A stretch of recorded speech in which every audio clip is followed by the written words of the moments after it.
Хвала Христу. Паслухаем урывак Святого Пісання з Євангелія ад Лукі. Калі Езус ішоў у Иерусалим, праходзіў праз Самарыю і Галілею.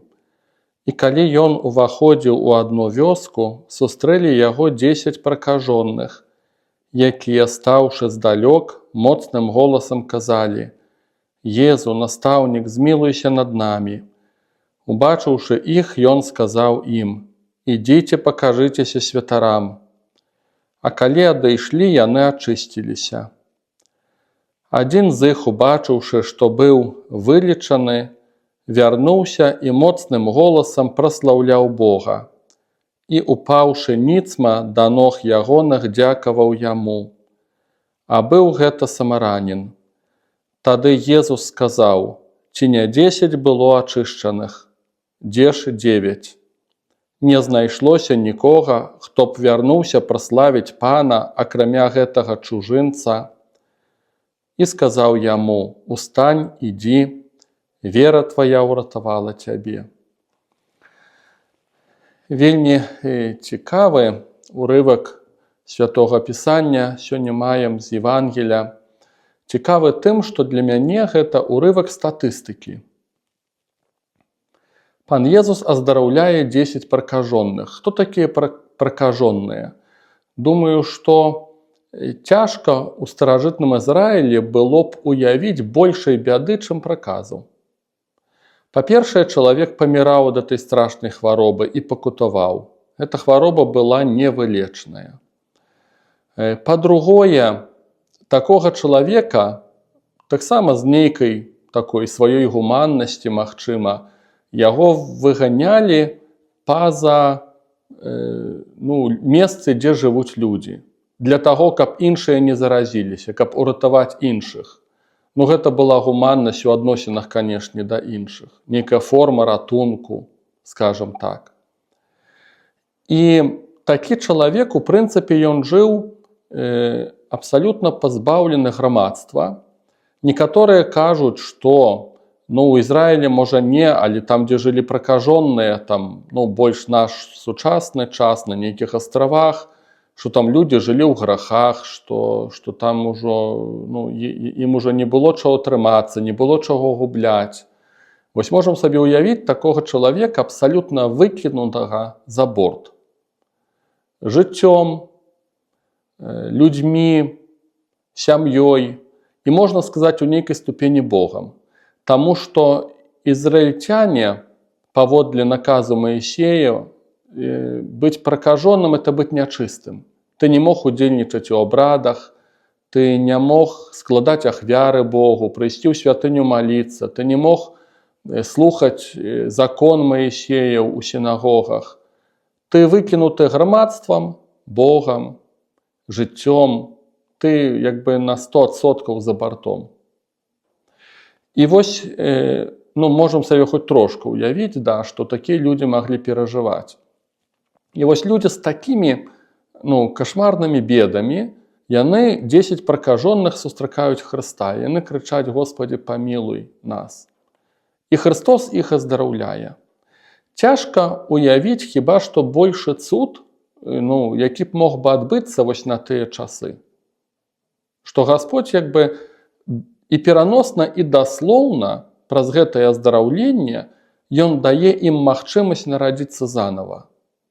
Пачаць сваё жыццё, пражыўшы сваіх 40, 50, 60 гадоў, пачаць усё занава. І толькі адзін з іх вяртаецца Богу падзякаваць. Адзін з 10 – гэта 10%.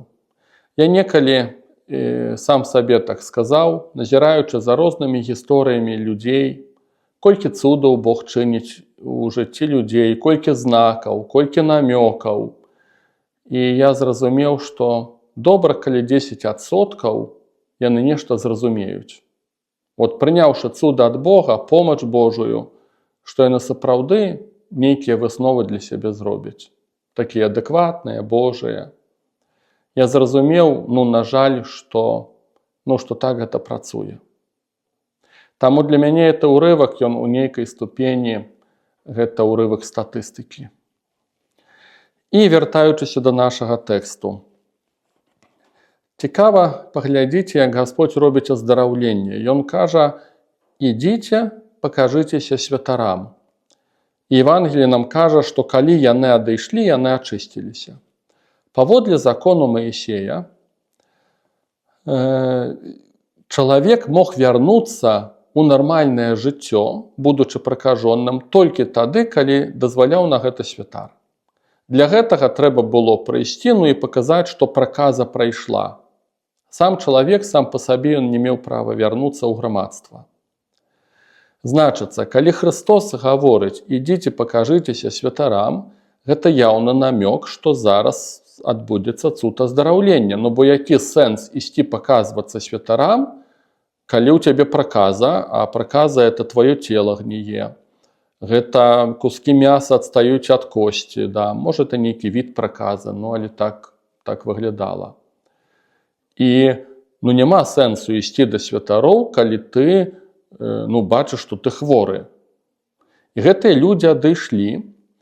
Можна сказаць, можна дапусціць, што ў іх з'явілася вера, што зараз нешта зменіцца. Бо які сэнс проста супакоіцца, і паслухаць так Хрыста і адысці. Калі б не верылі, што нешта зараз зменіцца, тады трэба Хрыста зноў прасіць: «Господі, памажы, зрабі што-небудзь, нейкі рытуал правядзі, руку складзі, яшчэ што-небудзь, да». Бо сэнсу няма ісці да святароў. У такім стане, у якім мы, які сэнс ісці? Я думаю, што можна дапускаць, што яны паверылі, што зараз нешта адбудзецца. Можа, это не так адназначна, не так ярка бачна, але дапускаць, думаю, мы маем поўнае права, такі варыянт. І вынікала б з гэтага, што яны праявілі веру, которой патрабуе Гасподзь для цуда аздараўлення, што нешта такое ў іх адбылося. У нейкай ступені гэта гераізм нават веры. І калі яны ішлі, у дарозе яны ачысціліся. І вяртаецца пакланіцца Хрысту толькі адзін з іх. Цікавы момант, што пан Езус не сказаў нікому вярнуцца пакланіцца яму. Той, хто вяртаецца, это была яго ініцыятыва. Ён не выконваў наказ. Ні закону Маісея, ні просьбы Езуса, і не было такой просьбы. Гэта быў чысты парыў ягонага сэрца. Цяжка нават астатніх 9 вінаваціць. Яны не парушылі нічога, яны не зрабілі нічога дрэннага, яны нават насуперак Хрысту нічога не зрабілі. А гэты адзін ён праявіў велікадушша, которое вынікала з сэрца, са шчырага сэрца. І цікава, што менавіта гэтага аднаго заўважыў Хрыстос і асабліва адзначыў. І толькі яму аднаму пан Езус сказаў словы: «Ідзі, вера твая ўратавала цябе». Паглядзіце, іншыя былі аздароўленыя, але не ўратаваныя. Іншыя, магчыма, таксама праявілі веру, але толькі ў адносінах да гэтага было сказана: «Вера твая ўратавала цябе». Гэтая гісторыя мне адкрывае адну вельмі важную праўду. Для многіх людзей, ты пытаешься, які ў цябе адносіны з Богам, ці любіш ты Бога, ці верыш ты ў Бога.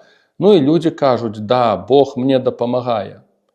Я маліўся, Бог мяне пачуў, я свечачку паставіў, нейкі манастыр паехаў, пампейскую навенну адмовіў, і Бог мяне пачуў». І хочацца сказаць: «І што было далей?» То есть Бог зрабіў цуд, окей, і што было далей? Разумееце, цуды – гэта яшчэ не паказчык таго, што мы прыходзім да Бога. Тое, што Бог выслухоўвае нашыя малітвы, гэта не паказчык таго, што мы прыходзім да Бога.